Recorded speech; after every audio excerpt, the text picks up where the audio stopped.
Assalamualaikum warahmatullahi wabarakatuh. Salam sejahtera bagi kita semua. Om Swastiastu, Salam.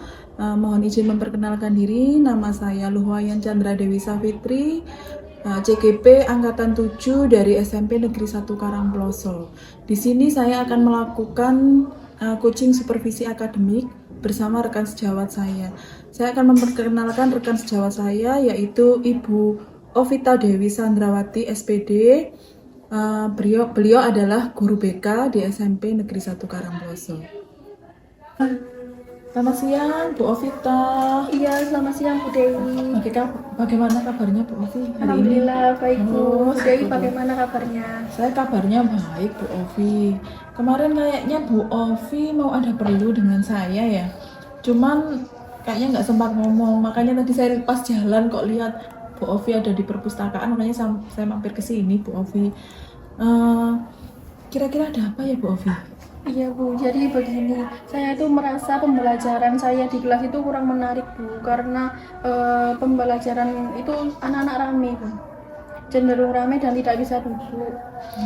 Nah, kira-kira menurut Bu Dewi itu bagaimana solusinya supaya anak-anak ini bisa belajar dengan baik dan kelasnya kondusif Bu?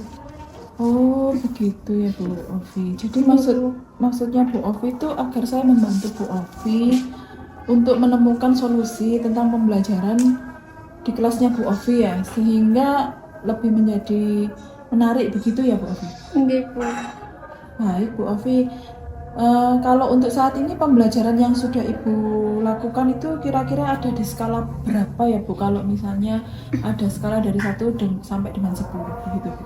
Kalau menurut saya di skala 6 Bu, karena menurut saya pembelajaran saya itu kurang inovatif, terus monoton Bu, metodenya begitu-begitu saja, dan saya menyadari kalau hal itu membuat anak-anak cepat bosan, kemudian rame.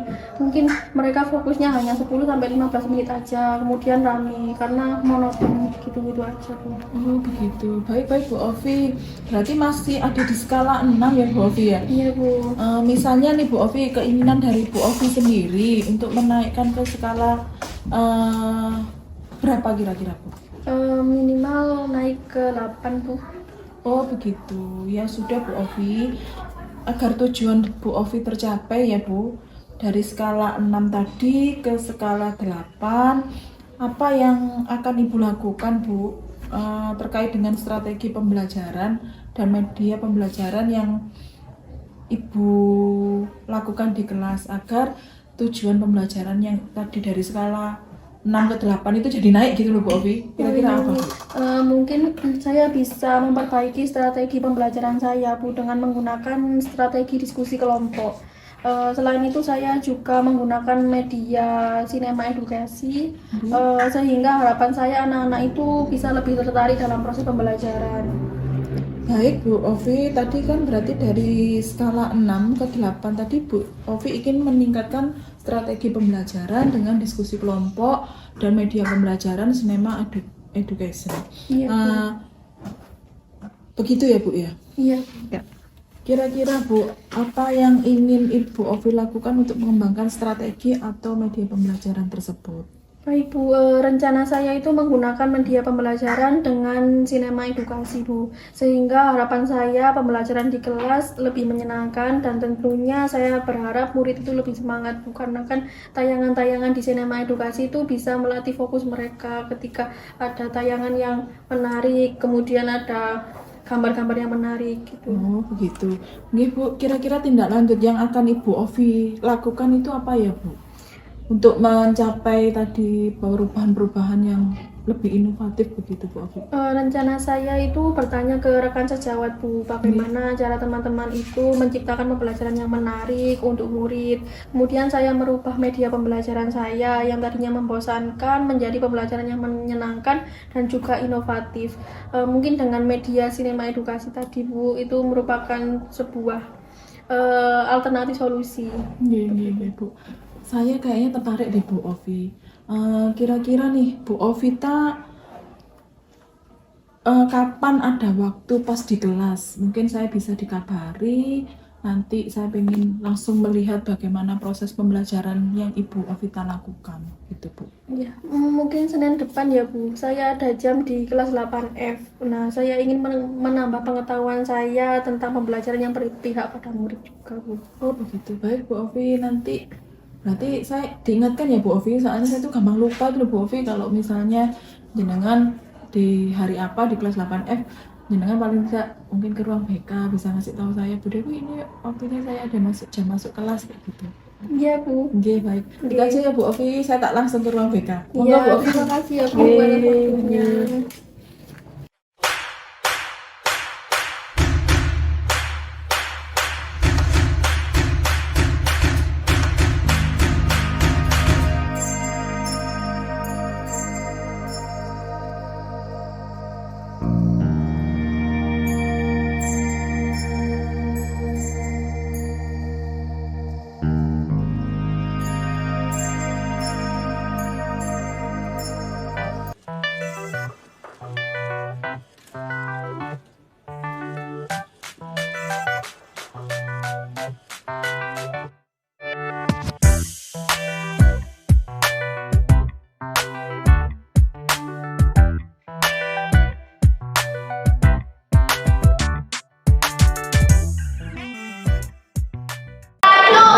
Hari ini KPK ya.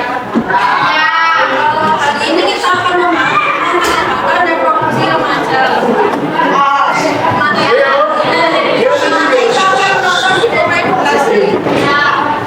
Sebelumnya saya absen dulu ya. Ahmad Yafi Maulana. Panggilannya siapa?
Arti nama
Ciri primer pubertas perempuan.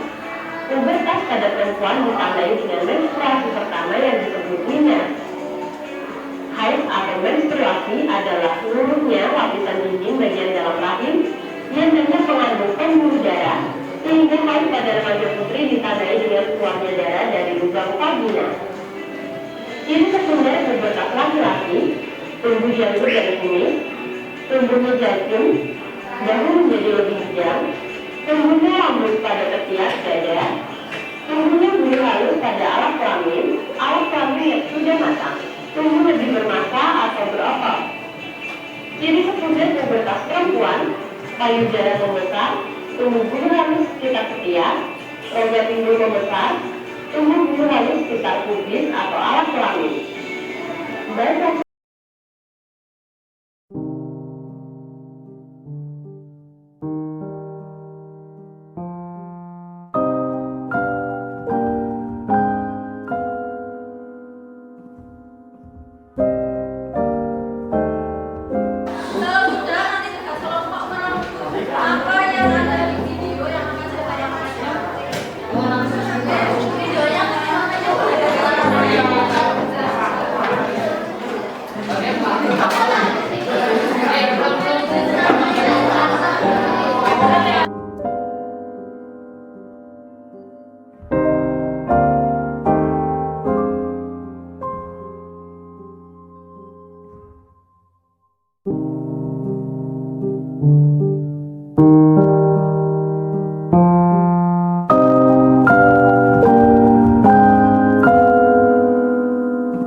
Assalamualaikum warahmatullahi wabarakatuh.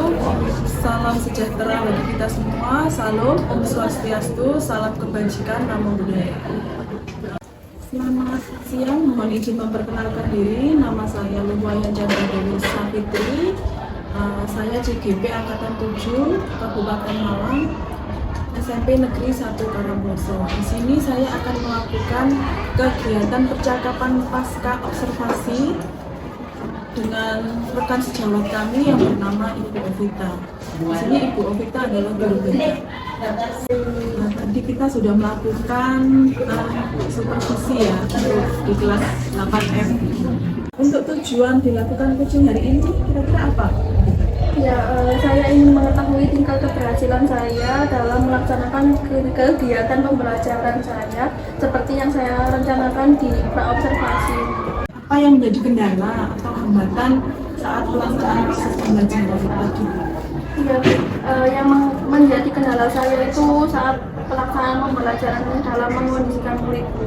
Jadi ada beberapa murid itu yang ingin berkelompok dengan circle-nya, dengan sahabatnya. Ketika saya pilihkan kelompok itu nggak mau, padahal kan saya mengelompokkan mereka itu berdasarkan kebutuhan mereka terkait biaya belajar. Kan saya kelompokkannya ke dalam kelompok belajar audiotori, kinestetik, visual, audiotori, dan juga global, analisis dan juga global. Nah, tapi mereka tetap ingin kelompokan sama sahabatnya, karena menurut mereka ketika kelompokan sama sahabat itu gak bisa bekerja sama gitu. Nah, kendala lain juga saya alami, beberapa murid itu tidak mau tampil di depan, malu. Ketika dia nggak pede, ketika saya suruh maju itu nggak mau. Dan pada saat ice breathing, saya kan menggunakan ice breathing sentuhan boleh. Nah, itu anak-anak ada yang tidak menentukan gerakan saya, yang menentukan hanya di depan aja, yang di belakang tidak menentukan. Dan suara saya juga kecil pada waktu itu ketika saya presentasi di depan, jadi yang di belakang kayak kurang fokus gitu. Saya ngomong apa mereka nggak terdengar sampai ke belakang. Untuk solusinya apa yang Ibu lakukan untuk mengatasi permasalahan itu? Baik, jadi yang pertama kan siswa tidak mau berkelompok dengan sesuai yang saya pilihkan, sesuai gaya belajar ya Bu. Jadi solusi saya itu memberikan pengertian kepada mereka kalau kelompok ini sesuai dengan need assessment yang sudah diberikan, dan juga saya analisis Bu. Nah, tujuannya itu saya menjelaskan ke mereka tujuannya bahwa itu sesuai dengan kebutuhan belajar supaya mereka dapat terlayani dengan baik. Takutnya kan nanti kalau semisal mereka tidak sesuai gaya belajar, nantinya proses pembelajaran terganggu karena tidak sesuai dengan kebutuhan dan juga minatnya. Selanjutnya untuk murid yang malu tampil di depan, saya memberikan motivasi bahwa tampil ke depan kelas itu merupakan sebuah pengalaman yang nantinya akan berguna ketika terjun di masyarakat. Public speaking itu sangat perlu. Ketika Bu Ovita memberikan solusi-solusi kepada siswa seperti itu, kira-kira apakah mereka bisa menerima gitu Pak? Alhamdulillah bisa menerima Bu dan mulai memahami. Saya menjelaskannya terkait juga prospek masa depan gitu. Jadi mereka kayak, oh iya masa depan itu seperti ini, itu perlu gitu. Kira-kira setelah ini Ibu Ovita melakukan pembelajaran ini, bagaimana, apakah Bu Ovita sudah merasa puas dengan pembelajaran yang dilakukan hari ini? Baik Bu, kalau masalah puas dan tidak puas tentunya belum puas Bu, karena masih banyak hal-hal baru yang perlu saya pelajari dan saya perbaiki untuk pembelajaran kedepannya supaya lebih baik lagi. Saya bisa dikatakan puas jika murid-murid itu dapat menyerap materi yang saya ajarkan dan tujuan pembelajaran saya itu tercapai, serta anak-anak itu merasa nyaman dalam belajar. Untuk skalanya kemarin waktu Bu Ovita waktu pra-observasi itu kan ya, itu kan ada skala 1 sampai 10. Pada waktu pra-observasi Bu Ovita menyampaikan bahwa untuk skalanya Bu Ovita sekarang masih berada di skala 6. Nah, setelah Ibu melakukan pembelajaran hari ini nih, kira-kira ada di skala berapa sudah Bu Ovita? Baik, alhamdulillah setelah dilaksanakan pembelajaran hari ini dan juga coaching dari Bu Dewi, skala saya ke 8 gitu. Jadi skala 8 karena metode yang digunakan cukup menarik perhatian siswa dan juga mampu untuk membuat siswa itu fokus. Berarti sudah banyak kemajuan ya Bu Ovita ya. Nah, untuk ini strateginya Bu Ovita, kira-kira Bu Ovita memakai apa? Saya menerapkan pembelajaran berdiferensiasi, diferensiasi konten, proses, hasil sama lingkungan belajar, karena menurut saya itu sangat efektif untuk menjawab kebutuhan siswa terkait gaya belajar, kemudian proses belajar. Hal positif yang telah Ibu lakukan selama proses pembelajaran? Ketika saya menayangkan video pembelajaran tentang kesehatan reproduksi remaja, murid itu antusias menyimak tayangan materi dan mulai berdiskusi kelompok. Kemudian pengelompokan murid berdasarkan gaya belajar itu membantu murid dalam memenuhi kebutuhan belajar mereka. Kan ada yang suka gambar, itu masuk ke dalam kinestetik. Ada yang suka melihat keindahan masuk dalam visual. Jadi mereka kayak sesuai gitu sama minat dan juga apa yang ada dalam dirinya. ketika belajar. Dan pada waktu konsentrasi murid itu sudah mulai berkurang, saya mengajak mereka untuk melakukan speaking, untuk menyehatkan kembali pemikiran mereka dan mengembalikan konsentrasi belajar mereka, sehingga mereka lebih santai dan tidak tegang dengan speaking yang saya sampaikan tadi di awal, yaitu sentuhan body yang disertai dengan gerakan-gerakan dan juga nyanyian. Apakah ada yang akan Ibu rubah untuk pertemuan berikutnya? Jika ada, kira-kira apa perubahannya Ibu? Ada Bu yang akan saya lakukan perubahan, yaitu mempersiapkan media dan media pembelajaran yang lebih bervariasi agar anak-anak itu berbosan dan lebih bersemangat dalam belajar. Dan tentunya pembelajaran yang menyenangkan dan juga pembelajaran yang selalu dinantikan oleh murid. Jadi ketika nanti saya masuk kelas, mereka itu kayak antusias dan menunggu saya. Cara tindak lanjutnya itu bagaimana Bu? Saya ingin menciptakan pembelajaran yang inovatif dan juga kreatif, tentunya dengan strategi diferensiasi itu, kemudian menggunakan ice breaking untuk melatih konsentrasi siswa, kemudian menggunakan media yang berbeda-beda setiap ada materi baru. Jadi nanti disesuaikan dengan materinya. Misal materi kepercayaan diri menggunakan sosial drama atau mungkin menggunakan psikodrama. Oh baik Bu, kita sudah banyak perkembangan nih Bu. Ini untuk jangka waktunya Bu? Jangka waktunya It's time to begin the next lesson. Kira-kira nih Bu Vita yang bisa membantu keberhasilan kegiatannya Bu Vita untuk supervisi ini siapa ya Bu Vita? Teman rekan sejawat atau gimana? yang membantu saya keberhasilan saya dalam supervisi ini tentunya Bu Dewi yang selalu membantu saya, memberikan saran, kemudian memberikan motivasi untuk pembelajaran yang inovatif, dan tentunya Bu Dewi banyak mengajarkan saya tentang diferensiasi, bagaimana menciptakan diferensiasi di kelas itu supaya maksimal. Semangat ya Bu Vita untuk mengajak murid-murid kita itu lebih menciptakan pembelajaran yang menyenangkan. Saya ke ruang BK Bu Vita. Terima kasih Bu Dewi atas waktunya.